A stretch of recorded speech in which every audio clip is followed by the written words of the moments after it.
हिउँ पर्यो फुरुरु हिमाली पाखामा, चाँदी झै टल्कियो हिमाल मेरे आँखामा। उडी आयो सेतो भुवा चिसो चिसो बतास, हिउँकै सिरा तोडेर हाँस्दैछ यो आकाश।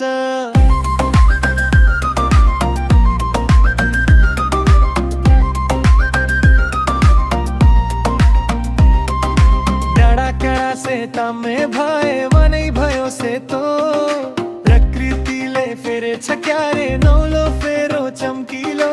लाली गुराँसी हुँ भित्र लुकामारी खेल्दैछ, सेतो पछौडी ओढेर धरती आज झुल्दैछ। भेडाका बथान ओह्राली लागे गोठालाको सुरैमा, हिउँको थोपा गलामा टाँस्यो सिरे सिरेटोमा। हिमाल हाँस्यो पहाड हाँस्यो सुस्तरी मुसुक्कै, मायालुको याद आयो मुटु भित्रै ढुकुक्कै। हिउँ पर्यो फुरु हिमाली पाखामा, चाँदी झै टल्की